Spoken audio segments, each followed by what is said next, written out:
So I want to thank you for joining us for this very special supernatural love and and sex. Like we should have had this conversation a long time ago. I know what Alan's saying.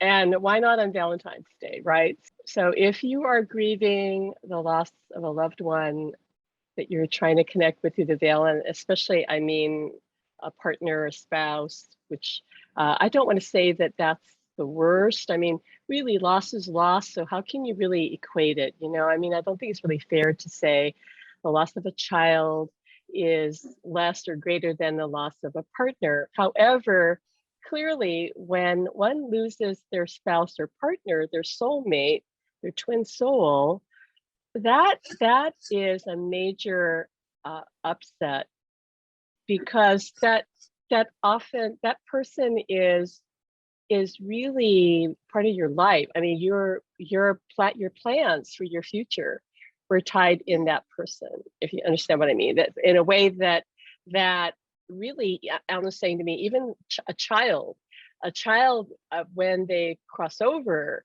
they go to the other side and they're going to continue to live. And he says, including finding a partner if that's what they want, having a mate. Okay, they're alive. I mean, he says that's the real life. Okay, this is not the real life. That's the real life. So they're living and going to live, including having that kind of a marriage or partnership. That's what they want. Okay, we're not saying they'll do because it's obviously up to the soul. So that's a different thing. You understand? I've even heard of children on the other side who were communicating with their parent. In this case, it was a mother, and they're communicating often, like a lot for I think a year or so, like quite a lot of communication was coming through. Even that child at one point said, "Mom, you have to move on. You have to live. I have to live. I'll still be here. You can still connect with me, but I can't talk to you every day. Like I have things to do." And that was an example, Ellen saying, of how, that relationship is different. I think we can see that, right? I mean, it's just like in this world, it would be kind of unusual, not bad, not saying bad, not saying this is not good. I mean, because every two people are different, but usually parents are not talking to their adult children every day, constantly through the day, are they? I mean, there are some parent and adult children who talk every day. I get that. I know people like that, but that's not common. And certainly, Alan's saying not common for them to be talking to each other about everything, every little thing, and every decision, and to be so present to kind of in a way replace a partner. Because that's just different. Okay, so again, I'm not saying that the loss of a partner is just greater. It just has, he's saying it has the potential to be more disruptive because your life was so intertwined in a way that with a loss of a parent or a child is not the same. Okay, it's more complicated because you now have to settle their affairs, which is painful. There's a will to go through. You don't go through that with children. You just don't. So, and I'm talking about, young children. Adult children might be different if you're part of that will. But in any case, loss is loss, and we, we are saddened about any loss. But the good news is, if it can be said to be good news, is that they're not lost to us, whether they are a partner, or a child, or a parent, or sibling, or friend. It doesn't matter who they are, because they're alive as ever. He's saying more alive than ever. If you guys only knew, if you only knew that you never have to ask, are they okay? Never. He's saying never. He's showing me never in capital letters. Because even if when they crossed over, they weren't okay, like they were still in trauma or they were still somehow distorted, they have ample help, unlimited help from the other side. They're fine. We're the ones that are in trouble. We're the ones that they worry about. They're the ones that they ask, are they okay? Is she okay? They're the ones who, in a very real sense, can even cry themselves not to sleep, but maybe cry to themselves about, what can they do to help us? About how heartbroken they are, because that is true too. And they don't have any ability to reach through the veil and just change everything. They can't just jump in a body and be here with us no matter how much they want to. Uh, and oh, now he's saying, and they want us to know that if we do find ourselves alone with our loved one on their side, that we're still here to live and have a full life. And that's what they want for us. And it is possible. Yes, I know there's grief we all have to go through if we're in that role. And it's important to take the time to do that, to grieve and cry and really he's saying he's telling to me, because this is what he told me when he came back. He said, you have to feel all of it. You have to feel all of the pain. You have to feel all of the regret, whatever it was that you feel like I didn't give you or we didn't have enough of. And nobody has enough. Nobody loses their loved one and says, oh yeah, I had enough. I had enough of him or her. I'm done. Nobody feels like that. It doesn't matter whether you're together he says for 3 days, 30 years, 50 years, it doesn't matter. It never feels like enough. It always feels like they left too soon. So we have to go through that grieving and not rush it, like really let yourself feel that. It's in a way, I really believe it's the way that we honor them.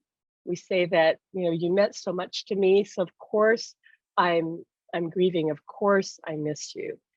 But soon, as soon as we can, and again, no rush here, but the sooner we can break through that to understand that they're not gone, that they're still here. Now, many mediums will tell you that. They'll say they're still here.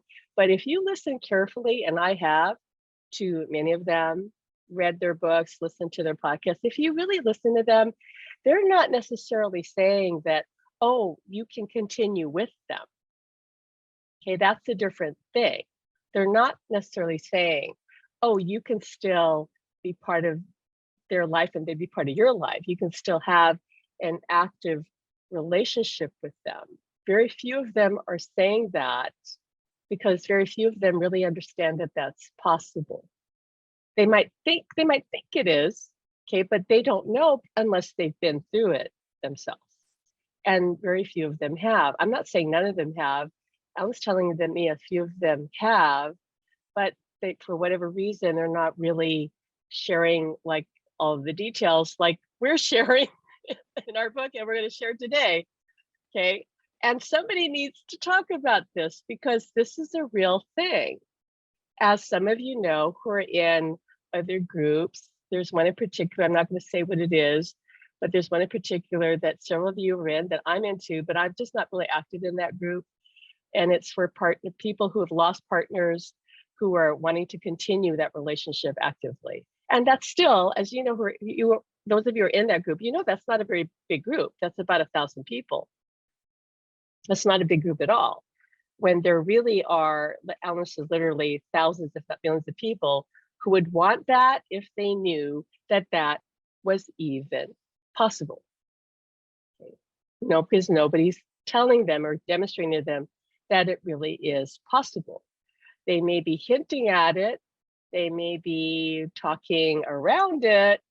But they certainly aren't. He's saying, okay, even if they are saying it, they're not showing how. They're not telling people, this is what I did. Okay, I can't say this is how it would go for everybody. I can say, this is how it went for me, and this is what Alan is telling me about it in general. Okay, but everybody's journey is going to be a little different. But he says not radically different, just a little different, as we'll talk about. So one of the things, especially when we're talking about sex and that kind of connection, one of the things that I believe from what I've experienced with Alan is it's really important if we want that that we be as much in our emotions as possible. And when I say that, I'm not saying being emotionally out of control. I'm not saying being completely, you know, hysterical or anything like that. I'm just saying that you're comfortable with your emotions. You're comfortable expressing your emotions. You're comfortable, just feeling whatever you feel, and you're not holding it back like, oh, I don't want to feel this sadness, or I don't want to feel this anger. I don't. You have to understand that the other side, they are pure emotion. They are wide open emotionally. And if we want to connect with them, especially if we want to connect heart to heart, soul to soul, mind to mind, and even body to non-physical body, okay, we need to be really in our passion about life, about this world, that's this crazy cockamamie world that we live in. Okay, even though it looks like the world is really crazy, that we feel happy to be alive. Alan said to me, you have to come alive if we're going to be together. And I wasn't alive. And I would say most of you are either, alive to an extent, or maybe just barely, just barely got your foot in the door. Sorry to say. Okay, don't worry. There's a lot of people in that boat, who are just half alive. He says, like they are the walking dead. The other side says that to mediums all the time. They'll say that you guys down there are more dead than we are. Like, what's the deal? What's the deal? Why is it that you have to die to come fully alive? Especially if you begin to understand that there are literally billions of souls on the other side who cannot wait to come here. As messed up as the world is, okay, and we all agree that, right? This is really a crazy time on planet Earth. As messed up as things are, there are souls that are lined up to the horizon of eternity, up there, who say, I can't wait to come back.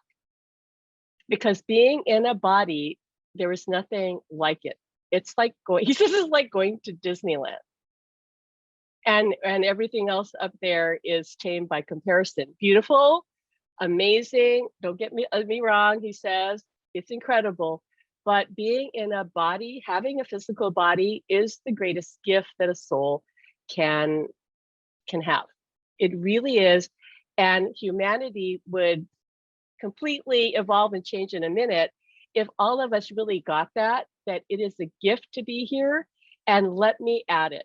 Let me at this life that I've been given. Let me throw off whatever limiting beliefs or fears I have, and let me dive in. Let me get in the game of life, because I want to play, because I came here for this. And that I hear always as one of their primary messages from the other side. I want to live. I want you to live. Okay, we are alive together. We can be alive together here, even though they're not in a body. So let's talk about that, about how can they actually have sex with it. That was an eye-opener to me too, when Alan said, first thing he said, and it's in my book, with the one chapter, I believe it's going to be the first chapter in the book. First chapter in the book says, why don't you sleep naked, Pam?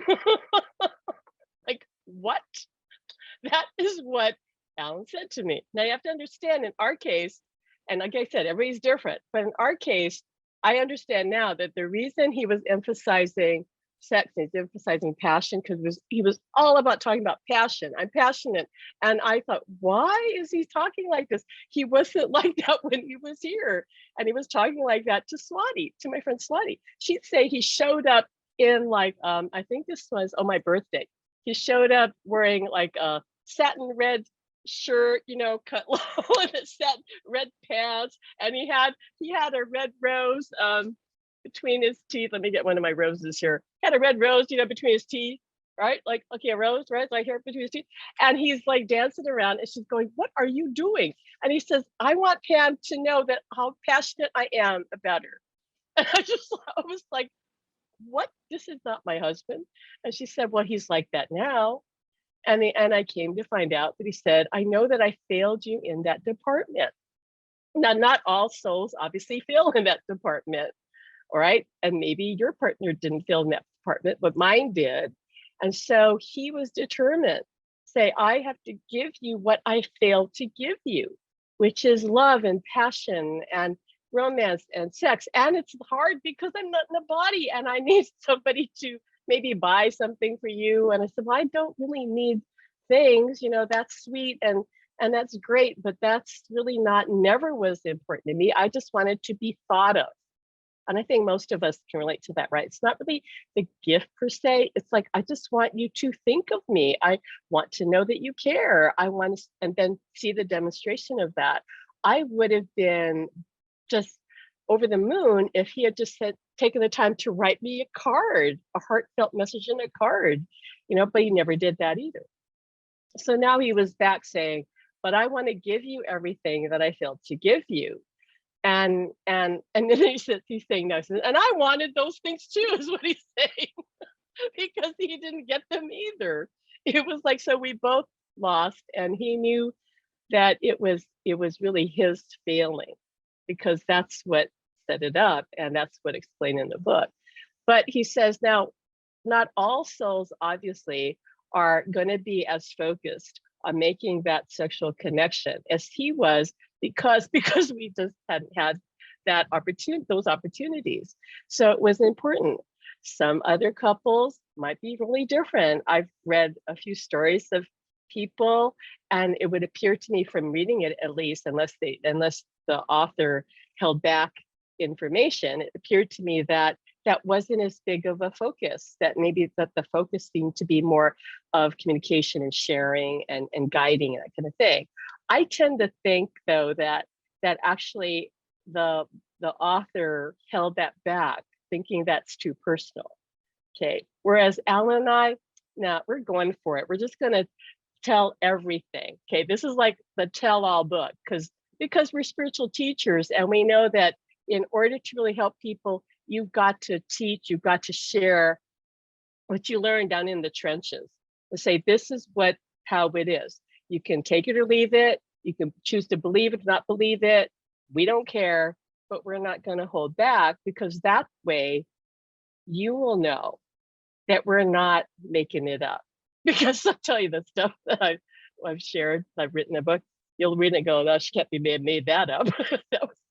So, right, really, truth is stranger than fiction. That cliche is absolutely the truth. So, but they can make that contact, and Alan did that to me, like, right away, just by all this love that I felt, that as I don't know, it just was this energy that just kept blasting at me, and in the beginning, no, it wasn't sensual or sexual.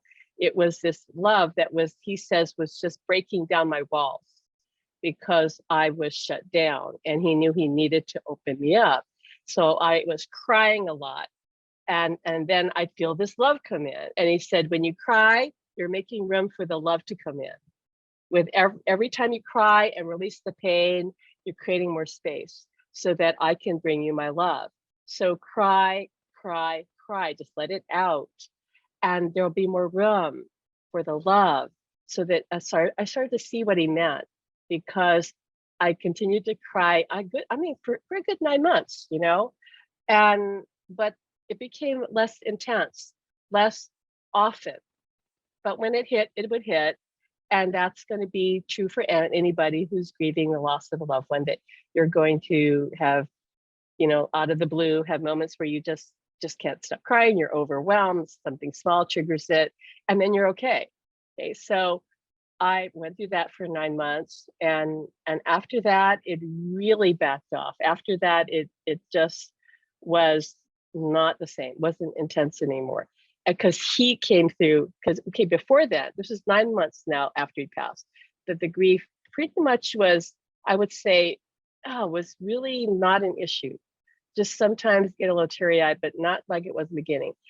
However, I would say about 6 weeks, maybe less than 2 months after he passed, that's when Alan really started coming through and saying to me what I just said to you about, why don't you sleep naked? And I want to give you pleasure. And I said, how is that possible? Like, what are you talking about? He said, because we only need one body pan and yours would do nicely. I said, oh, that's what you mean? Oh, okay, that's what you mean. So, but still, how does that work? And he says, well, how do you think? I'm layering my energy over you. Haven't you already felt me? And I thought, yeah, that's true, because from the beginning, I mean, really from, I'd say the night after, not the night he passed, but the next night, I felt as if he was there in bed with me. I felt this presence with me. But of course, my grief made it hard to really tap into that. But I could feel a presence. I knew that. And his presence grew stronger. And to the point where when I would roll over to his side of the bed, from my side of the bed, rolled over there, I felt this shift in energy. I felt his presence stronger. And later, months later, actually, one of my medium friends says, yeah, I see him cuddling you on that side of the bed. And I said, that's how it feels. It feels like he's holding me, not with physical arms, but with energy arms. And I would always fall asleep quickly. I would always feel easy, lighter. Everything felt calmer, and I would fall asleep quickly. And I would usually wake up in that same position, maybe not always, but so I was feeling him anyway. Okay. And I would say that most, if not all of you, can feel their presence. And most of them are always with you. Alan's saying to me, this whole idea that a loved one might not always be with a person. Yeah, it varies. But he's saying to me, if you're talking, especially about a person, a partner that you married, he says those wedding vows do not end when they die. Okay, that's like a forever thing. That is forever. So never mistake that. And he says it saddens them greatly when they see that their loved ones here wonder if they still love them, like that they've moved on because they're in heaven and now they don't need them anymore. He goes, nothing has changed. They still need us. They still want to be with us. It's just that they're not in a body. He says nothing has changed. Literally, nothing has changed. Get that into your head. Nothing has changed except they're not in the body. Just repeat that to yourself like a million times if you have to get it. Nothing has changed in their feelings towards us, except that they're not in a body. That is the only thing. Now, that said, some souls have agreed before they incarnated that when this time might come, that they would move on to the other side and they would help their partner find a mate. But if that's the case, you're going to know that. Okay, the one that remains here in a body, you're going to feel that, or it's going to happen where you meet somebody and now feel this stirring of emotion, like, oh, I feel like I'm drawn to this person, or I love them, what have you. Then that means that was meant to be. But if that's not you, and you'll know if that's you or not, if that's not you, then no, your loved one there still wants to be with you. Okay, I just want to make that clear, because I'm not saying that every soul on the other side wants to continue the relationship. He says there's no such thing as every, it's a choice. But if the loved one here really feels strongly about that, he says like 98% of the time, that's how the other side feels too. Or you wouldn't feel that way. Or you would be heartbroken, but you'd be able to move beyond your grief, and you might find you meet somebody. Okay, then that's not going to be true for you. But if you're on this call right now, and if you're in our group, probably that's not you. Probably you are wanting to continue that relationship. Okay, so the reason that they can make that contact is because their energy. That's why they can make the lights flicker. That's why they can even move objects. Alan's saying because the physical world is actually malleable. It can actually be manipulated by the other side. It has always been that way. And so they can make things happen. They can create synchronicities. They can, he says they're really good, just like guides and angels, really good at putting ideas in our heads to guide us to do something or say something, which we think is coming from ourselves, but it's really from them. And it's not a manipulation because they're part of us and we're part of them, and they're coming from a place of love.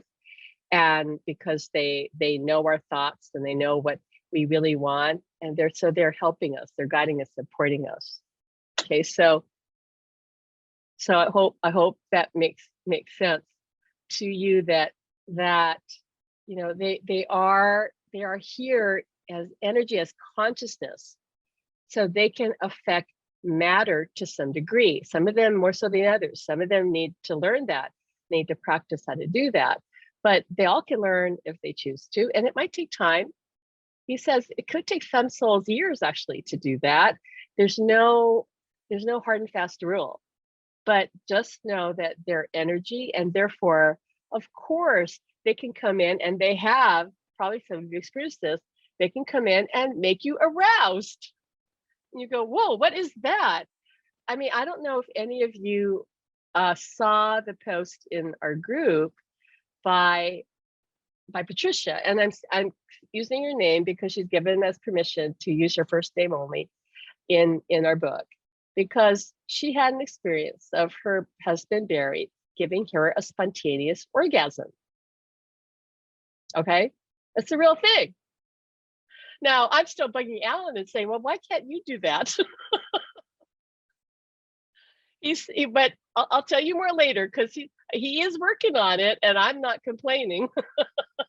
But with Barry, I was just so blown away, so excited for her and happy for her, because I know in his case, okay, this is how you have to understand. This is all different with everybody. In their case, she's been trying to connect with him for a year, like, and he hasn't come through. No signs, no nothing really tangible. Whereas several of you have had some signs and some experiences. Many of you have.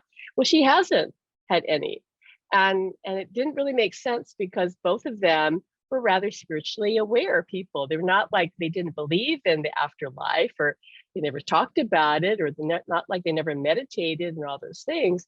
They had. So it really didn't make sense. But I told her, well, all I can promise you is that Ellen is helping on the other side, helping Barry. You know, at some level, we're both helping you. That's all I can tell you. And just, you know, have faith, and let's see what happens. Well, one morning she woke up and was lying in bed, facing straight, her face, you know, just looking at the ceiling. And she said she saw this white piece of paper appear above her. And in the left-hand corner was my face. And then the right-hand corner was Alan's face. And then I believe she heard the words, "This is really happening. This is really happening. This is really happening," like 3 times. And she knew she wasn't making this up. You know, you're not making this kind of stuff up, where you're like, why would I think of that? Why would I say these words? And the next thing she knew, she felt this warmth just flood her body. Her body got warm, and she started feeling tingles. And then she didn't, on her initial post, she didn't say she had an orgasm. She kind of hinted at it. So I said, what exactly happened, Patricia? She was afraid to offend anybody. I said, who are you going to offend? We don't have any little kids here. We're all adults. Like, if you feel comfortable, you know, please tell us. If not, that's okay. But if you feel comfortable, tell us. I promise you, if somebody's offended, that's their problem. What happened? And she says, okay, well, he gave me an orgasm, because she felt her husband there too. So I was so happy for her. And I know that it took him a long time to make that happen. And I know that's not something that her husband could make happen all the time, just like they can materialize, like for a few seconds. But that takes a lot of time and effort and practice and work too, a lot of energy too. And that you cannot expect to happen all the time either. Okay, so I know she didn't make that up. She's not the kind of person to just fabricate that. You know, she just isn't. And Alan told me, yes, that he indeed was helping Barry to come through and do something special for her. Okay, so see now if he could do that, if he's now saying if one soul can do something, that means any soul in time with enough practice and perseverance and determination could do the same thing. Okay, so that is the real thing. The other we kind of I don't know if I say proof, but the other, yeah, I'm saying evidence. Okay, I would give of this is in another group that I'm in. They were having at one point they had a discussion about sex with loved ones on the other side, and in these groups primarily they're women because let's face it, women are just more open to talking about their feelings, talking about their lives. You know, men sadly don't feel as comfortable doing that.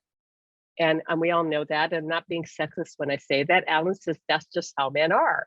You know, they're just not really good at communicating their feelings. And he wishes that was different because he was like that. But he says, yeah, that's just how they are. So in these other groups, there was a discussion thread that I had found.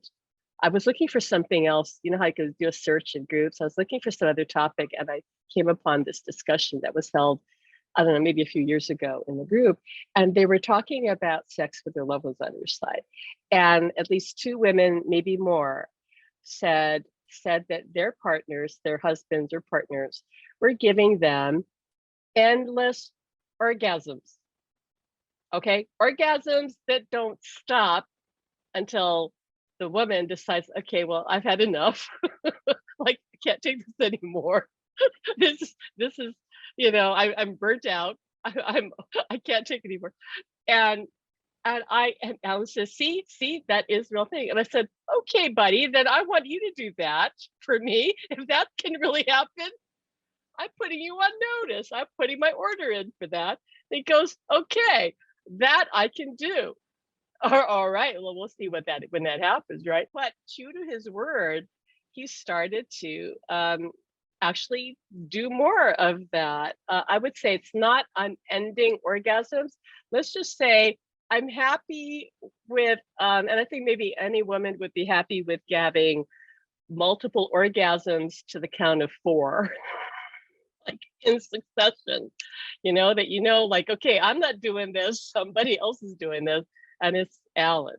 So he did that just recently because I actually got upset about something, and it was a misunderstanding really, but I was really upset, really upset. And when I finally got to talk to Swati about it, she goes, no, Alan was probably trying to get through to me, but I've been so caught up in whatever, and I'm so stubborn and I wasn't listening to it because I thought that he wasn't doing what I asked him to do because I wanted him to tell her something. It was kind of, I was kind of testing him. Like, I want you to tell her this. And she didn't know what I was talking about. And I told her, well, I'm really upset at him because I think he let me down. And she goes, no, wait a minute, don't get mad at him because I'm really good at shutting out spirit. Even Archangel Michael doesn't get through to me. And I said, oh yeah, that's right, I forgot. She goes, I don't even listen to my guides and my angels. And when you listen, when you're trying to hear the other side, whether it's your loved one on your side or an angel, you kind of have to be in the zone. You know, you have to kind of be open and receptive and willing to listen. And if you're not, which is hard for a lot of us, even me, you just don't hear it all. Okay, so it's not their fault. And she said to me, oh, the poor guy was probably jumping up and down going, Swati, Swati, Swati. She said, I'm not listening to him. She said, don't get mad at him. So when I said that to him and I said, oh, is that what happened? He goes, yes, I was trying to tell her. She's so stubborn. You know her. And I go, oh yeah, you're right. And I'm not really listening to you. He goes, yes, and I'm trying to tell you that I am talking to her, but you're not listening to me either.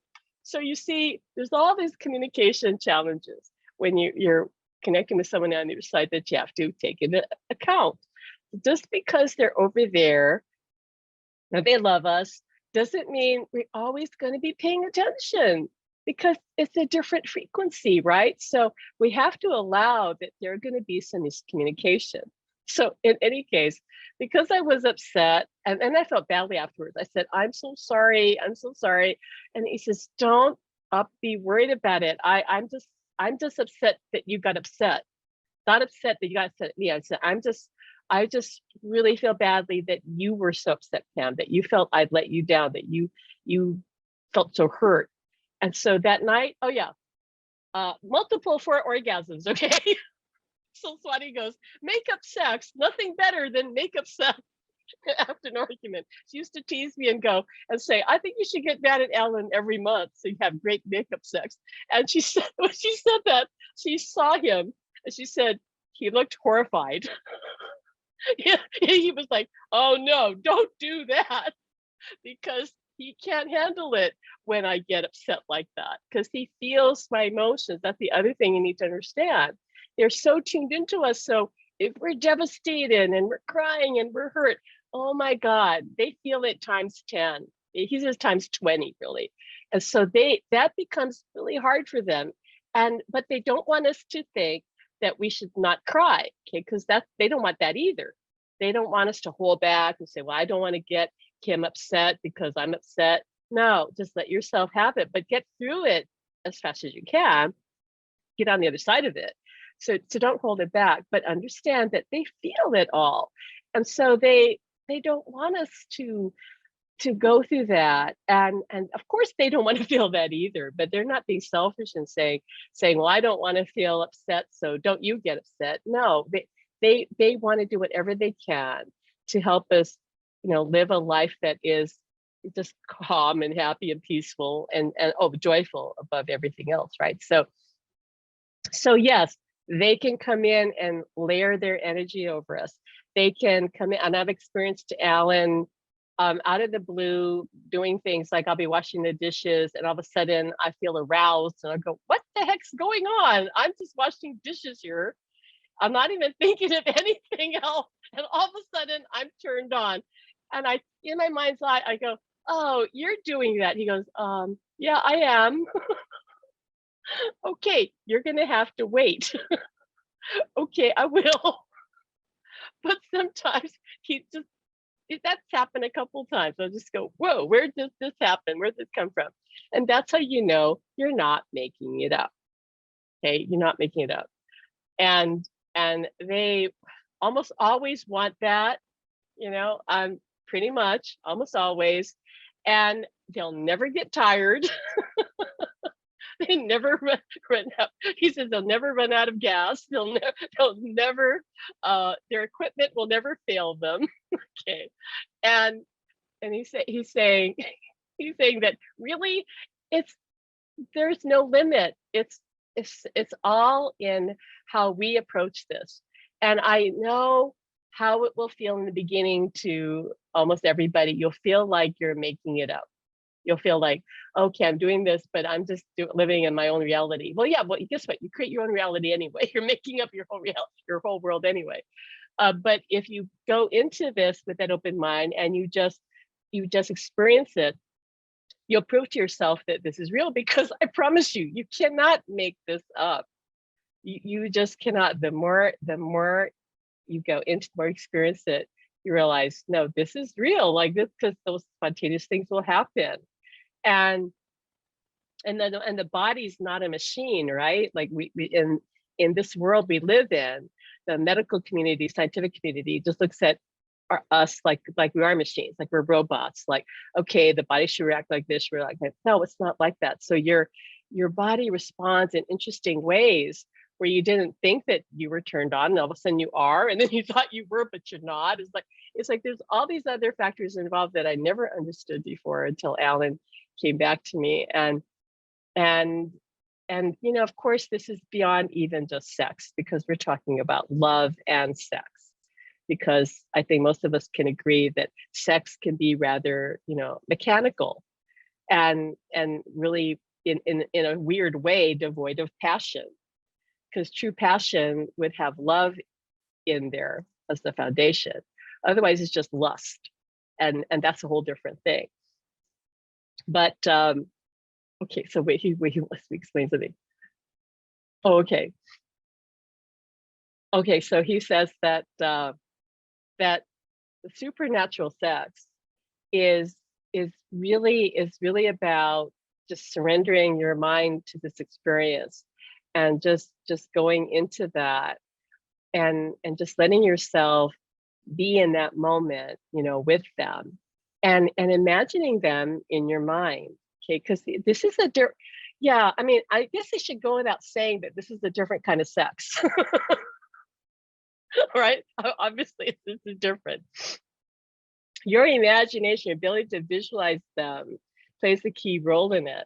So I see Alan in my mind's eye, and he says, and he'll say to me, it doesn't matter if you think you're making up what you're seeing, like you're seeing me. He says, because I come in there anyway. So I might look at a photo of him I have on my phone to just have an image of him in my mind. And he doesn't care. He'll just step into that image, and he'll animate it, like he'll be there, but he'll do things that I didn't imagine he'd do, or he'd say something that I wasn't expecting him to say, and it's always a little different. And he says, and that's how it is. Like every encounter is a little different, just like in this world. You know that. You guys all know that. Every time you could do something 1,000 times, but every time you do something, it's always a little different. You're always a little different. The energy around you is a little different, right? It's never identical. So experience with them is always a little different. And this is an experience that just keeps developing, getting stronger. The more you just surrender to it and you go with it. Now he wants to say, okay, he's just blurting out. He goes, that's why God created sex toys. He just wanted me to say that. Or in other groups, how they want to speak more in euphemisms, they'll say marital aids. Marital aids. Like, no. Let's just call it what it is. It's sex toys. Okay. That's why God created sex toys. And Alan is nodding. He goes, God definitely created that for humankind. Okay. And Alan's only regret is that he never bought one sooner. He says, so he says, please don't feel uptight about this, or don't feel prudish about it. Investigate that.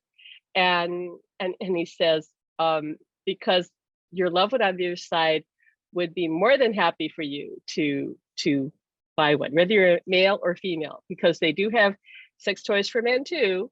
Okay, as Maria just told me, as she discovered, because I apparently inspired her to buy one for herself. So I guess her husband gets to take a break. But in any case, he says it's a beautiful thing. Alan says it's a beautiful thing. So you don't have to do all literally the heavy lifting yourself. Okay. Or as Alan says, you don't have to go manual. So we're joking about it, but we really, really take this subject seriously, because I will tell you what I know for sure is when Alan, the 6 weeks after he passed, and he started coming onto me like this, and I started to explore that and connect with him. And we were at one point, I think for 6 weeks, if I'm not mistaken, for a 6-week period, literally morning, noon, and night, I was having sex with him. And we were both so much, I guess, yearning for each other, and had never had that with each other, because we never had an active sex life like that. And so it helped me get through my grief. Every time it helped me get through my grief. And after about 6 weeks, that it was different, but in the beginning, it's like he couldn't get enough of me, I couldn't get enough of him. And so it was like that. And I was doing readings at the same time, and I was having all this sex with my husband, and it was a beautiful thing, and it brought us closer, and it healed my heart, and it helped me feel less lonely. And from then on, I can honestly say, although like I said, for 9 months, I had the grief off and on, but you know what? I never felt lonely. I never felt lonely, even with Alan being gone, not in the body, and even in the midst of COVID, where I really only saw my son once in a while, maybe once a week. I never felt lonely. I never felt less alone in my whole life. Never.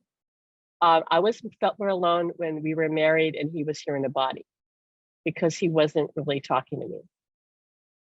And now he's talking to me all the time. And I feel his love all the time.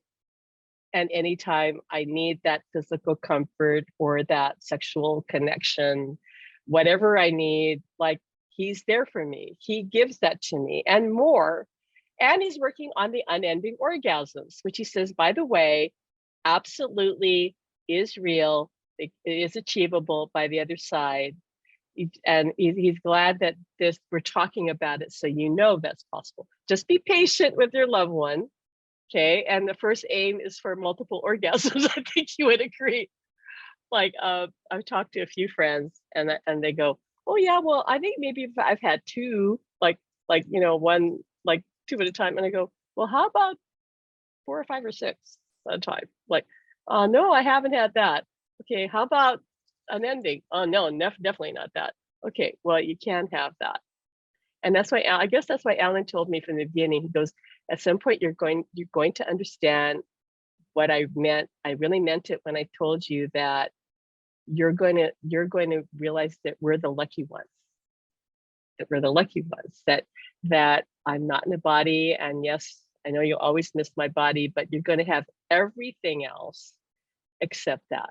Everything. And he said everything in capital letters. But it's a journey. It takes time, step by step, right? It will always get better. It'll always be more.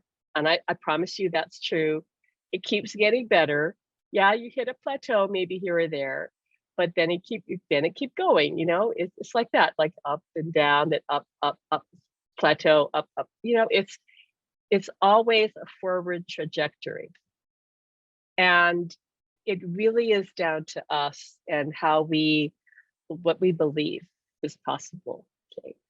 So, any questions so far or comments, you guys? If you do have, just you can unmute. Or anybody want to add their experience? Hey Pam. I don't know how to put this. It's like I had a dream with me and my husband, and we were having sex, but it got kind of weird, like stuff we wouldn't normally do. So he's just trying some new things then. Well, it was just kind of, I'm like, I'm trying to figure out if it was really a dream or if it was really happening, because I'm into music, this jazz music, and for whatever reason, we must have been at a place where there was a music gig or something, and we were doing it by this grand piano, and then all of a sudden, this guy that's a mutual friend of ours, that's the keyboard player, pops his head in there and says, "The gig's getting ready to start." So it's like, oops. It's like, I just suddenly woke up like, well, was this a dream or was this? Because I wouldn't be in the middle of a public place, like somebody else there. So I was trying to figure out, but I was satisfied when I woke up, but I'm like, what was that? So I don't know. Well, but my take on it though is that the dream world is actually more real than this world. It's not heaven, but it's the midpoint. That's why lucid dreams are very much real, feel real, seem real. But like on the other side, things aren't necessarily gonna have to make sense. And Alan's saying yes, and you can be completely uninhibited on the other side. So that you wouldn't be here, and even people here sometimes do things that are very uninhibited and out there, right? So okay. So what and yeah, I would say you definitely had an encounter with him. Well, that's what my friend said. I said, it's just, I go, oh, okay. Because I've been really wanting him at that point and talking to him and saying, I really miss the connection. At that point, connection. Because we've had the talking, the everything else, but I missed feeling him. Yeah, of course. Yeah. Like, why aren't we more talking about that? What we make the physical contact. We can have the contact. It's just not this kind of contact, but energetic and in lucid dreaming. Okay, you can have that. So, and And Alan is keep bugging me. He goes, okay, I'm going to give you unending orgasms, but I want you to do lucid dreaming so you can feel me, because that's possible. Okay, and Swati and I are putting together a training, a mediumship training. It's going to include lucid dreaming, and because she knows she has experienced lucid dreaming, and it's actually more real than this world, because Mm. the dream world is more real than this world. So how could it not be? How could it not feel more real? How could you not feel their body, touch their skin, see them and everything? Yeah. So, but nobody's talking about that either. If you read books on lucid dreaming, they're not saying, oh, the dream world is real. Because of course they're not, because they can't prove that. Nobody can prove that. But that's okay. That's not going to stop me from saying, how about we just work on the premise that it's real and let's see what happens. And you tell me if you have a lucid dream and you are able to sleep with your husband and he's able to pleasure you and you pleasure him. And hey, if that makes you happy, who cares? Like, we can't prove it. Who cares? Alan says at this point on the planet, who cares what the experts say? Just go for your own experience. And all that matters is that you feel happy, that it empowers you, that that it affects your life in a positive way. That's all that matters. Because even the psychologists who, for example, I've talked about induced after death communication therapy, even the psychologists who practice the therapy in which they connect people with the loved one on the other side, even those people, the psychologists, are still not ready to say that's really what's happening, because that would fly in the face of all their training. They can't say, they're not ever going to say that. All they're going to say is, well, this appears to help them. It seems like they're connecting with a loved one on this other side, and this appears to help them, so let's embrace it. But Alan's saying that's just BS, because this is a big thing to understand. People understand that this is real, not that, oh, this is some therapy that maybe they're making up in their head that helps them heal. No, there's a bigger truth that needs to be faced in this, in that you actually can connect with your loved one on your side and have that connection then be more anchored into your life, and you're not just imagining it. He's saying you can't imagine this. Nobody is that imaginative to make this happen, all the time. It's not like that. It's not like that. But it takes people like you and I who are saying we're having these experiences and then talking about it, because guess what? Now, as far as science is concerned, anecdotal evidence is still considered evidence. That's why they'll accept the anecdotal evidence of near-death experiencers, even though they don't have any way to quantify it and say, oh yeah, I can prove that I actually had this near death. And by the way, some of them, here's a little secret, some of them are making it up. They didn't really have a near death. Yeah. That is a thing. But most of them, it is real. But my point is, they can't prove it either. And yet there's more research that seems to come in to support it, that near-death experiencers are having that experience. But why not after-death contact? Why not after-death relationships? We're heading into uncharted territory. Or now Alan's playing this music from Star Trek. Boldly going where no man or woman have ever gone before, right? Into supernatural sex. Like, because somebody has to do that, because this is what will really banish grief from the planet and will change everything. If you realize your loved one is not lost to you, except in your own mind, your own thinking. If you decide to just shut down, then they are, because that's the reality you're creating. Well, thank you. Thanks for sharing that, Angel. I love all your sharing in our group too. Oh, I'll just be honest. It makes me sound kind of crazy at times, but it's like, no, I say, when we say things, that seem crazy, that to me means that that's real, because this world is the crazy world. Okay. Like, what's that going on in this planet? That's illusion. That's the crazy stuff. The other side, that's the real world. And we have it all backwards. This is the Mm, upside down world where what you mm, think is real is not real, and what you think is unreal is actually real. So the more you have it in your head, like it's all inverted, then the more sane you'll be, really, because you don't want to be crazy like the rest of the crazy people in this world. yeah. Well, thank you very Well, much. thank you. Thank you. I think was it Vivian? Did you have something to share? I thought I saw you unmuted. I did. I There actually you did. go. Hi, Hi, how are you? I'm good. How are you? Good. Um, as a matter of fact, it's funny because when I was young, my grandmother used to say that she had sex with my grandfather, right? And Yes. we're like, okay, my grandmother is going crazy. She lost her mind. Like my grandfather is not here. Like she really lost her mind. And we're like, Grandma, what are you talking about? Well, now that I lost my husband, I could relate to her. I was like, she wasn't crazy. No. She really didn't lose her mind. And I was like, Grandma, I could actually relate to you because she was, alive after when my husband passed.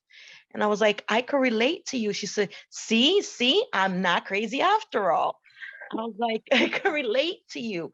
Um, and as far as the multiple orgasm, I could also relate to that because I had that. It was like multiple. I'm like, hello, can I get a break Yeah. here?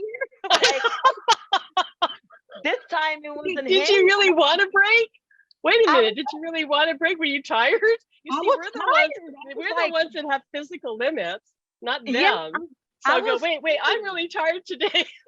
Yes, I was like, I understand that before it was you, like give me some rest, but now it's me. Like, hello, I break. I don't understand what's going on here. And then when I really, really felt him, like it was amazing because I actually Yes, felt him on the energy level that I never felt before. It was yes. it was like the warmest feeling. If it was like it was just amazing.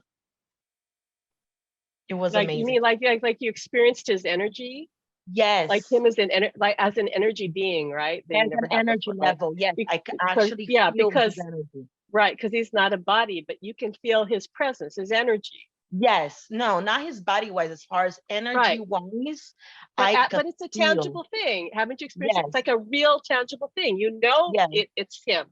You know yes. it's not something else or something Nope. you've conjured out of the air. It's absolutely the feeling of the energy. You could Yes. feel the energy. I could feel him wrapping himself around me in the Yes. energy level. Yes. Yes. And Yeah, it, that's what it, I feel it, too. it was an amazing experience that like even though that in him being in the body, you shared that one and one, you became that one and one, but Mhm. as an energy level, it's much more deeper than when he was alive. Alive. Yeah. Yeah.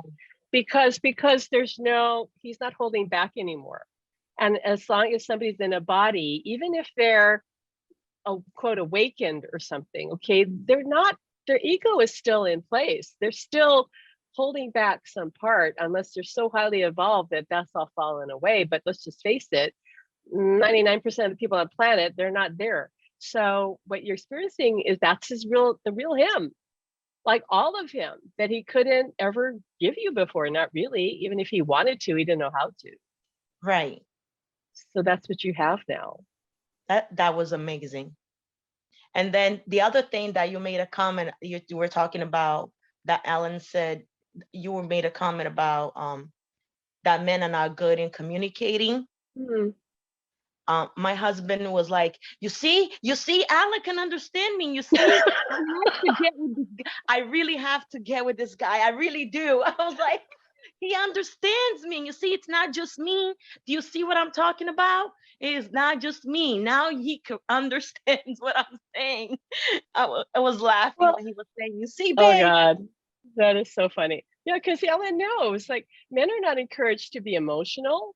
I mean, Yes, women are not even really encouraged to be emotional. It's just that people expect women to be emotional, right? So, right. and women have a hard time just holding it in. Most of us, a lot of us do, but a lot of us don't, right? But men, it's like, oh no, really big difference. That you, if you're a little girl and you cry, you get a different response from your father and mother than if you're a little boy and you cry. I mean, we all Right. know that. That's just the world we live in. And then if you're a man, I mean, come on. Women say they want a man who's emotional, but if he really broke down, a lot of women would just run out the door like, wait a minute, I need a strong man to take care of me. So, we say one thing, we act another way. So yeah, so with men, like, because I know your husband's really sensitive psychically, and I feels like he's emotionally, well, now he's completely sensitive emotionally, but a lot of men are actually very emotionally sensitive. I think that they're in many ways more emotional than women and have a harder time because they don't know how to manage all that intense emotion. So they shut it down and they don't know how to talk about their feelings. I agree. Um, so I have more compassion for them now because of Alan. Of course, Alan completely understands. But let Alan And know that he said that he's gonna be looking for him now to become buddies. They gotta become all buddies. right, all right. He says, okay, he's got him on his radar. So yeah, for sure. But it doesn't sound like your husband has any trouble making contact with you. So I want to keep hearing about those unending orgasms, happening. Like all of us should be saying, yeah, I'll have what she's having. It was in the beginning, and it kind of, I guess whatever it is, like I don't know if he's taking classes or what. I don't know. I don't know what's going on, but it kind of, he took a little, like you said, plateau, and then Yeah, yeah, yeah. so I guess I whatever it is he's got going on, or yeah. classes, or I don't know. I think it would be a mistake for us to just assume that it's always going to be a certain way. And I don't Right. think we should compare and say, well, how come you used to do this and now you don't do that? Just Correct. just go with the flow and say, okay, whatever that is, let it be what it is. But I mean, I'm just teasing Alan about the unending orgasms. I say that, and then I hear him say, no, you're not. He goes, you forget I can read your thoughts. You're not really kidding. He goes, no woman is really going to kid about that. He said, come on, He let's ain't be lying. honest here. He's not lying. He says, I know the truth now that I'm on the other side. All women would want that. Okay. You might not all be able to handle it. Like you said, like, I'm tired. Like, It's true. You're like, come on now. It's just exhausting. well, Slow in down. this other group, I think one of the women said something like, how did she put it? She was like, yeah, she says she was exhausted. Like she gets to this state where she can't handle it anymore. Just, honey, Yeah, we got to stop now. yeah. I think that was the best sleep I ever had in a long time. See, we would put all the pharmaceutical companies out of business with no more sleep, sleep aids, no Who more needs medication when you insomnia. have a husband on the other side? No, you don't need the medication. No. So thanks for proving my point that, see, they can give you unending orgasms, their energy, and they wrap themselves around you. And I don't know if all of you understand this. Maybe you understand this, Vivian, but they protect us. Their energy protects us. Literally, I feel animals' energy wrapped around my house. Like, and people feel it when they come in, and they even feel it especially feel it when they sit. I have a recliner chair that he used to always sit in. So my friend Kevin, who's very psychic, he's in our group too. He's a medium. He came to visit not very long ago with his partner. They were visiting Hawaii, and I had them over for dinner. He sat in that chair and he goes, "Whoa!" Like he just went to a zone, like. And he says, "Oh, Alan is here in this house." I said, "Are you kidding? He's in every room. He's in like the outside of the house." And he goes, "Yeah, he's just wrapped around the whole house. There's nothing that's ever going to happen to me in this house. I know that." And I That would is say really true. that same is true for all of you who have a partner or spouse on the other side, because they have the ability to protect us. Now, that doesn't mean that something unwanted might not happen that we need to learn from, that we need to experience, Correct. but anything that doesn't need to happen will be prevented from happening. I agree. Because I agree. yeah, because they can do that. And I've heard other people say the same thing, other people in groups and other people have written books, have said, they said that there's this discernible presence, and they can see, and other mediums have even told them that his energy is all around you and is protecting you. So yeah, they do that. I So have we are the lucky ones.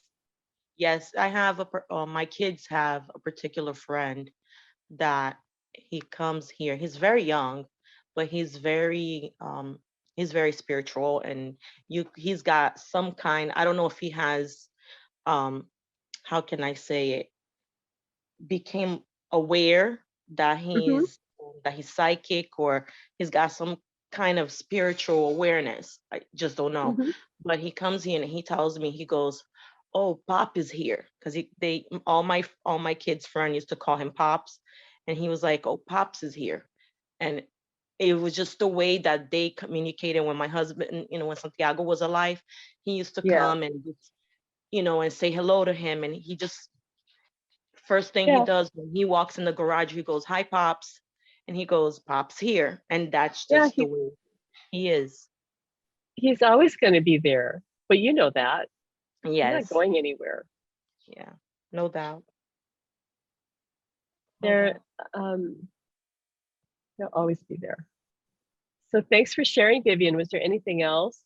No, that's it. Thank you for having me. Oh, you're welcome. Thank you. Thank you so much for sharing your story. Would anybody else like to share or ask a question or a comment? Or is there something that I didn't address? Let me see. Let me see what Alan says. He says that the other side, really, they just want us to be happy. So if sex is part of that, and it might not be for everybody because everyone's different, but if sex is part of that, then of course they want to give us that. If it's less so now for whatever reason, or let's say he's saying, for example, if somebody was not feeling well, they're not healthy, of course that's different, right? They're not going to be, he says, they're not going to be pestering us for sex if like they know that we're having a hard time health wise or physically. But it's it's important for us just to understand that they just want to make us happy. They just want what we want for them. But this is very real. So just give me by show of hands, because you can hit the reactions button you see on the bottom, like where it says reaction.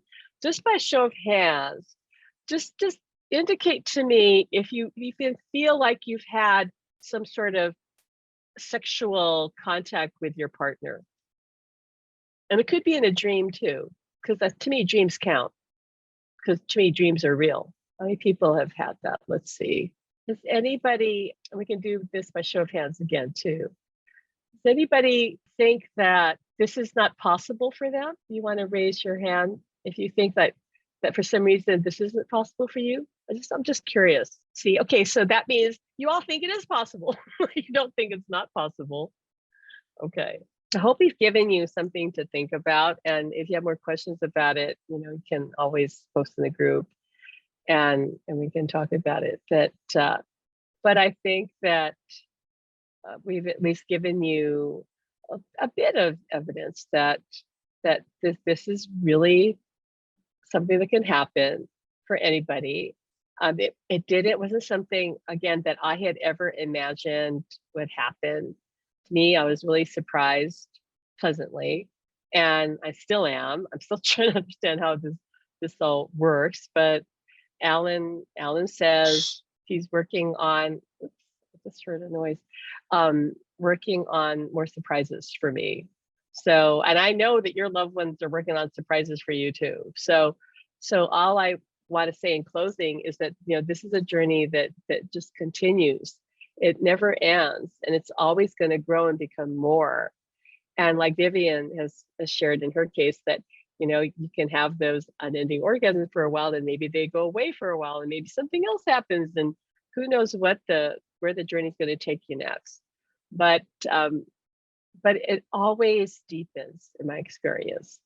But we also have to allow for the fact that we're having this human experience in this world, and that can distract us. It just can. And I'm still trying to figure this out, because I realized the other day when I told Alan that I haven't really been making time to talk to you as much as you want me to. And he's not going to complain, because he's just happy that I'm happy. But when I ask him that, he goes, yeah, I would like to talk to you more, or I would like this. But they're waiting for us to ask. They're usually not going to impose that on us, or in their view, perhaps they can see it like they're burdening us by saying, I want this, I want this, I want this. They are very aware, for most of us, depending upon where we're at in our grief, that expecting things could be hard on us. So they tend to back off a bit, but it's up to us to ask. And this is how the other side, your guides and your angels, are too. They really don't talk directly. They don't say, hey Sue, you should do blah blah blah blah. They don't do that. But what they will do, if we're able to live more in the flow of life and be spontaneous, what I've really come to understand how they really love to work with us is to give us these impulses to do things where we suddenly feel like, yeah, no, I feel like I need to go for a walk, or I feel like I need to call my friend, or I feel like this would be a good thing for me to do. Or in my case, I feel like I should watch this YouTube video. I don't know why I'm watching this. Then I come to find out Alan's guiding me to learn something. Okay, that's how they prefer to work, where it's more, yeah, he says it's more guided, like you're guided in your life. And so the guides will say, they've often said that the people they find easiest to work with are people who are spontaneous, who don't have everything all figured out, all like locked into a schedule, where they have room to be spontaneous and go, oh, today I feel like doing this or that, because that's how they prefer to work, and that's how they can give us their message, or direct us to what's for our highest good. And I pretty much have always lived that way. I mean, obviously not 100% of the time, but way more than Alan. And so whenever I just went with what in the moment I felt like I wanted to do, it just felt like I should do something. It always worked out to be something amazing. Sometimes it was life altering, literally. And the guides say that is, for them, the best way to work with humankind is not necessarily through channeled writing, although they can do that, and they will do that, and I've done that too, but through direct interaction with seeming to just guide us in the day-to-day, going with the flow kind of living that we can do, which they say, unfortunately, not that many people do. Okay, but if you can feel into those impulses and see, what, oh, that feels good. I think I should do that today. I feel like I should. I think you'll find that not just your loved one on your side, but that your guides are helping you to live your life in the highest and best way. Okay, that's available for all of us.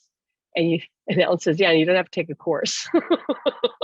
Courses are good. Don't get us wrong. He's laughing because he says, because we're going to offer a course. But if we could just teach people how to live in the flow, you would never need to teach a course, because then your life would just kind of navigate on its own. And yes, though, he admits that at times you'll be guided to take a course if that is what is really for your highest good. Okay. All right. So unless there's any other questions or comments, you guys can unmute and just tell me, what did you think? Just glad to know I wasn't imagining stuff. Oh no, you're not imagining stuff. And a couple of times it's been, yeah. So okay, awesome. Yeah, it's really neat that the relationship can grow even more intense when they're on the other side. So We should be happy Yes. we're still in these relationships like this. So Yeah, I mean, I know it's hard because we still miss their bodies, right? But so this is a transition you go through where you finally realize that, okay, I'm okay with this, because what's the alternative? To simply believe that they're gone forever and I'm still in the same place, right?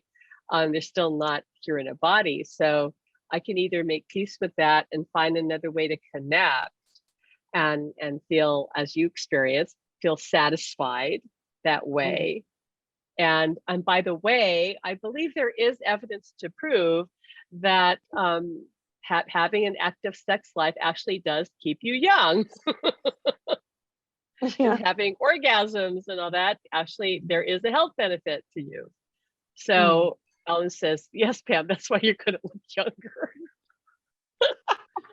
I literally have had more sex in 6 weeks that it came back than we had in 30 years. Okay, I mean, it was just, and since then, okay, well, we're talking like another whole other level.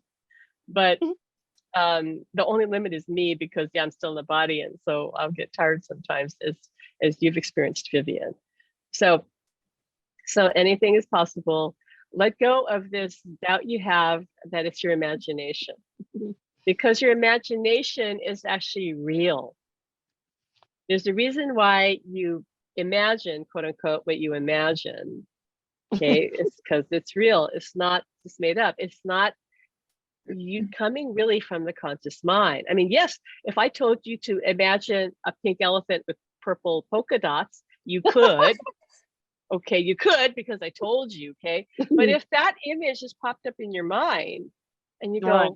whoa, okay, you're not imagining it. That is being transmitted to you, probably, I can't say absolutely, but probably from the other side. They are projecting themselves. This is what angels and guides and our loved ones on their side can do. They can project their image to us to say, hi, I'm here. I have a message for you, or I'm showing you something. Okay. That's what it is. That's what clairvoyance is. They're projecting to our inner mind, which we can see as clairvoyance out here. Now, clairvoyance is not 3D physical. It's like seeing an image or something that is see-through that's layered over this reality, right? So that you kind of see through it, like when I'm talking right now, and I have my hand up here. See how it's kind of, because I got a virtual screen, it's kind of disappearing. But it would be like that. Like, okay, I kind of see, if my hand was more translucent, if my whole being was translucent, you'd be seeing through me and you'd see the background, but you'd say, oh, but I see this woman in front of me.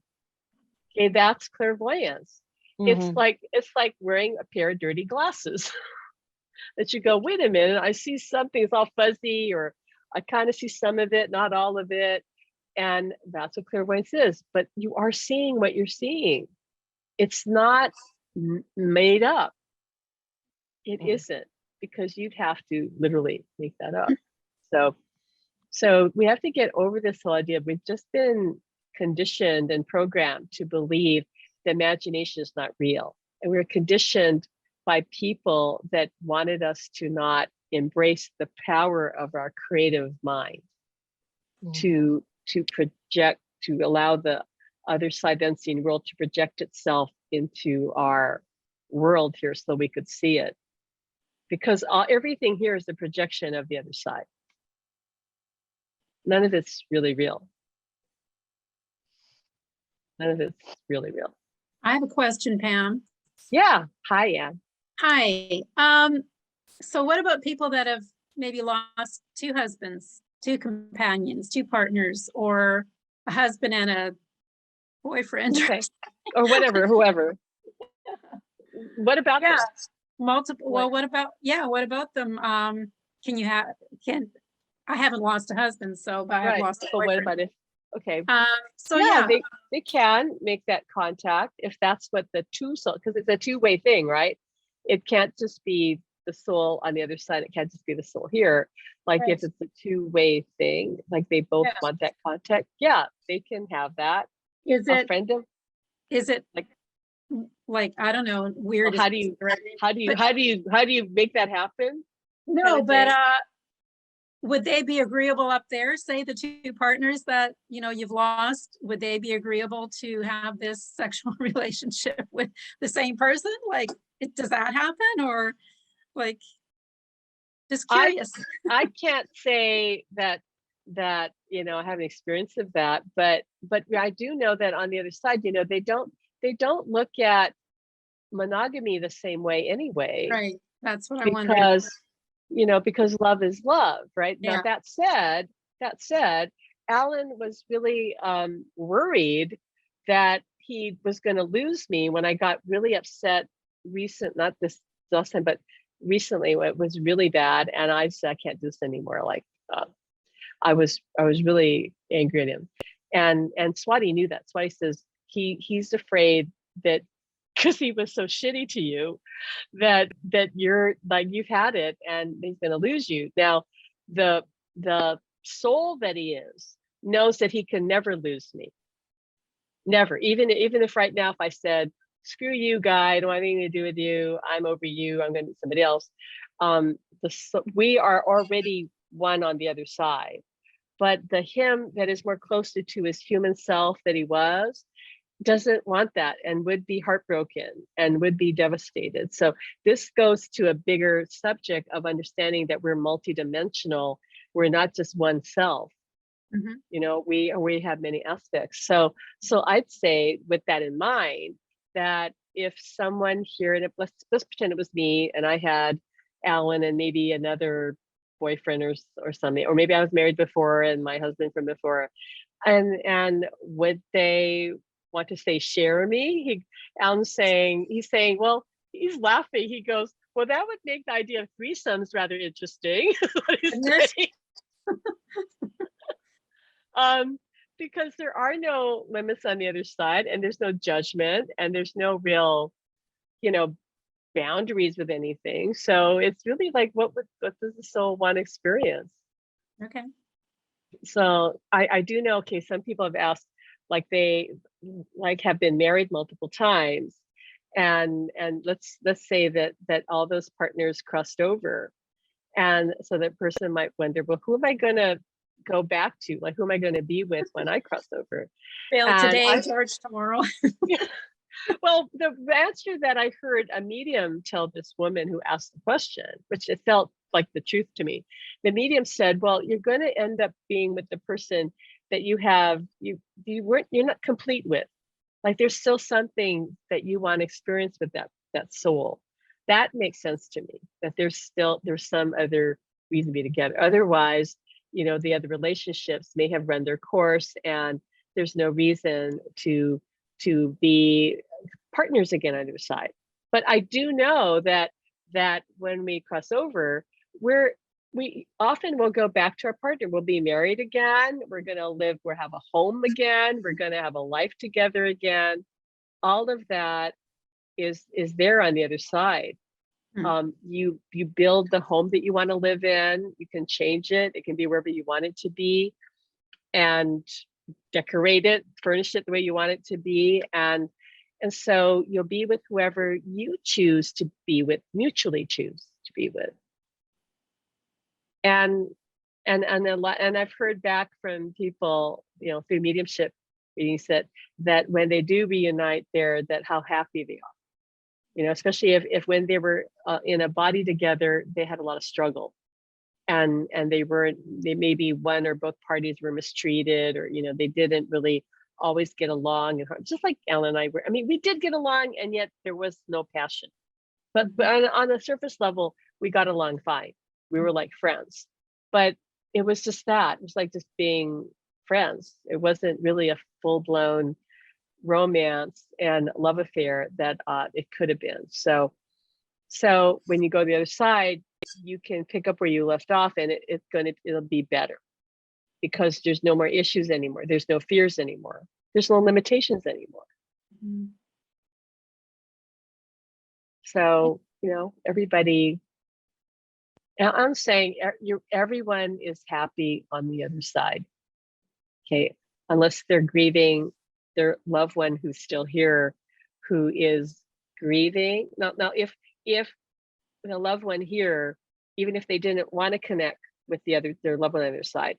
But if they at least got over their grief and were at least able to live their life, with some semblance of joy and peace and happiness, their loved one over there would be happy with that, because they know they're going to reconnect. They know they're going to have a reunion. But of course, they would prefer to have the reunion now, if possible. Do souls on the other side find each other? Like sometime? Oh yeah.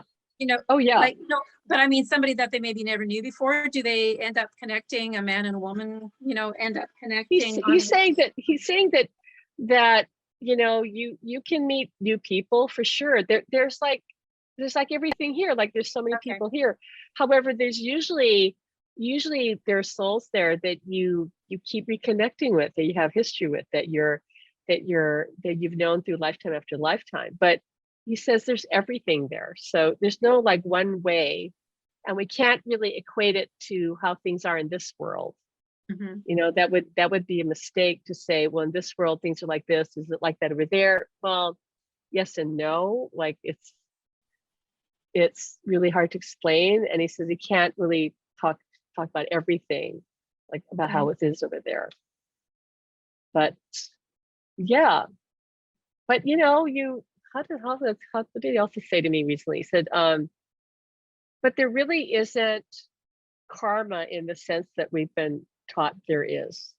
Like the broader way to define karma is unfinished business. Like I just said, like if you had 5 husbands and one of them you didn't really get to complete the experience, it just didn't play out. Yeah, that you could say karma, in the sense of that we're going to complete that on the other side. We're going to come together again. Does that make sense?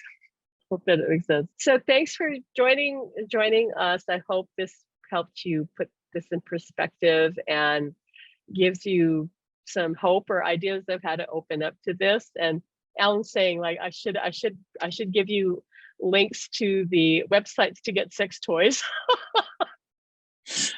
Oh, that's okay. That's when God created Google. Sophie's so funny. He really has said to me, he says, I should have gotten into that a long time ago. Oh, okay. I'm removing some of the comments. Pam, I hope just to interrupt, I didn't get the last part of what you said to me because my computer suddenly froze and it completely booted me out of Zoom and then brought me back again. So that's funny. All I said, okay, you can watch the replay. All I was talking about is Alan saying I should have dropped the link into the websites for the sex toys. No, I got that, but what you were saying to me before that, I completely didn't hear that last part. Oh, okay. Well, I can't remember it now. But it's about, that if we have unfinished business with somebody, we will complete it, and that's all there is. And on the other side, you get to do or be with whoever you want to be. There's no limit. Nobody has to protect themselves from anybody, because if you meet somebody whose energy doesn't quite agree with you, you just say, oh, I don't want that, and you're gone. They're gone. Like you're out of there. Like here, you can't run away all the time, right? Like you're at a party or something and somebody's there and you go, oh, I don't really like this person's energy.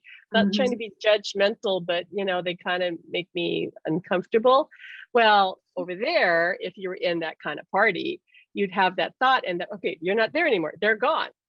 Like that's all it takes. Like, oh, I don't want to be here. You're gone. They're not around you anymore because you're in complete control. Yeah, nice. of your experience. So you never are going to have any intrusion. As soon as you don't like something, you go, I don't like it. Gone. I'm out of here. Let's see. Okay, so Bill's out saying, last question. Since souls can manifest whatever physical situation they want on the other side, can they manifest bodies and have sex on the other side? I've asked Alan something about that. He goes, but it's not really bodies like this. Okay, that's why literally billions of souls want to incarnate, because no, you can't have a body like this and be in this is being in this limited reality, as crazy as it might sound to us, okay, that is the most the thrill ride that the soul seeks. Okay, it's not just because if you're on the other side, you don't need a body to have sex. You just don't. It's really like that movie Cocoon, where the ET woman is giving Steve Guttenberg a full-on orgasm, right, from across the pool, like boom, and you have your own physicality, if you will, but it's not this. Okay, so you can. It's not like that. Otherwise, he's saying, if what Bill is asking is true, then would be nobody would need to incarnate or take on a body because they would just have a body there. He goes, but that's not how it is. Because he says the combination of taking on a dense physical body and being in the dense physical reality. And trust me, we also incarnate into other planets, other realms. It's not just the Earth one. So it just happens that the Earth one seems to have I don't know, a greater draw for a lot of souls. And he's saying it's because it's probably the hardest one. So the irony is the hardest one is the one they most want to go to. You don't want to take the easy path when you're over there. You want to have he's showing me like how some people want to go to the amusement park and they can't wait to get on the roller coaster. Like, I want the biggest thrill ride, and usually people would say that would be the roller coaster, right? As opposed to what, like, I don't know, floating on a boat down a lazy river. Like, what kind of ride is that? He goes, no, I want the roller coaster ride. It's the one I'm going to scream my lungs out and maybe be scared shitless, but I want that roller coaster ride.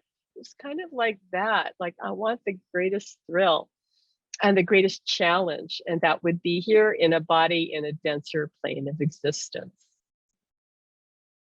Okay, so, but they do have sex on the other side. I have talked to people who've said that the sex they have now, that they're both over there on the other side, is more amazing than it ever was when they were in a body, because they are unlimited. Okay, so it's there now, and they can still engage with us here. And yeah, all things are possible. When Ellis is laughing, just can't stop laughing. Okay, he says he just wants everyone to know that when you love someone, that is permanent, that is eternal, indelible. I mean, that is never ever going to change. If all there is love in the universe, how could their love ever be taken from you, except in your own mind, your own perception, that they're no longer there? How could it ever be that they would not want to be with us? Said never. So don't let anybody alive or on the other side, because he said nobody on the other side is going to say that, but don't let anybody here in a body, any medium, any psychic, anybody tell you different. Okay, because love is the only reality. So how could love ever be limited? Impossible. Oh, so Jacqueline is saying, to being honest, it kind of bothers me thinking my husband having sex with anyone else. He's not having sex with anyone else, Jacqueline. He's just not. So don't even go there. Okay. Really, once you're married, and you know what I mean, because not everybody has that committed relationship. If you have that with your partner. Not saying that any other kind of relationship is lesser, right? Because that's just not what the soul wanted. Some people didn't come here to have a committed relationship. That's fine. That's the journey they wanted. They just wanted to have multiple partners. Nothing wrong with that. We're talking about people who know that that's their partner and the one they're going to be with for eternity. Alice is like it or not, because sometimes I get annoyed with him. He says, I know sometimes Pat would probably say, maybe I should choose differently. That's not true, by the way. He's just joking, because he can be a handful. That's what he's saying, and he knows that. But yeah, when that's your partner and you're not going to walk away, it's like you love them. You don't have a choice in that, is what it comes down to. We love who we love, and we don't get to choose. it is what it is. And the heart wants who it wants, and it doesn't want anybody else, and it's not going to change its mind. Other relationships are not always like that. That's true. If it's not that kind of completely committed, eternal relationship, doesn't make it any lesser a relationship. Right. So yeah, I'm glad you agreed with me, Jacqueline, that yeah, no matter you love who you love, and you can't change that. And you can't make yourself love somebody you don't love. Right? How many people have ever tried to do that? Like, well, this person be perfect because he's good looking, makes a lot of money, and checks off all the boxes, but I don't love him. Oh well, you know, you can't make that, you can't conjure that up. See, love is love.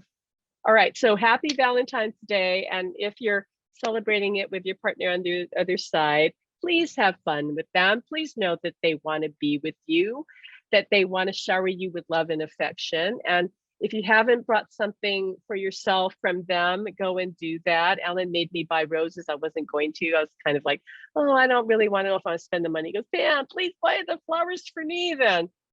Okay, I'll buy the flowers for you. Okay, fine. And he's so happy. Like, I thought the flowers were kind of dying. They kind of looked a little old, to be honest with you. And I said, well, I hope you're going to bring these flowers back to life. And he actually did. They actually looked like they came alive again. So I thought, okay, I'm impressed. He says, you bought them for me. I'm making them stay alive for a long time. He's done that before, hasn't he, for you? Yeah, he did. Yeah. He did the last Valentine's Day. Those roses last almost 2 weeks. Like, I don't know how he did that. Yeah. So he says, I'll take care of those roses. You just buy them. Okay. So yeah, so treat yourself, or buy your dinner for yourself, or order dinner in, or whatever you're going to do, and know that they're there with you, and take a moment, be quiet, and listen to them. I mean, you can talk too, but I mean, listen to what they want to tell you, and know that that's true and that's real, because it is. Okay.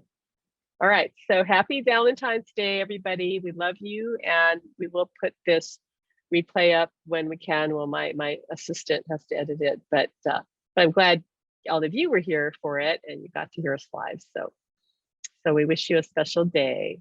And Thank you, Pam. thanks. And so if you guys all want to mute, I like to hear your voices and say goodbye, or not. Bye, Pam. Thank you. Bye, Thank you. Bill. Bye, Bye, Sherry. Bye, I love Allie. you. Cynthia. Bye, Happy Sam. Valentine's. Bye, Tanya.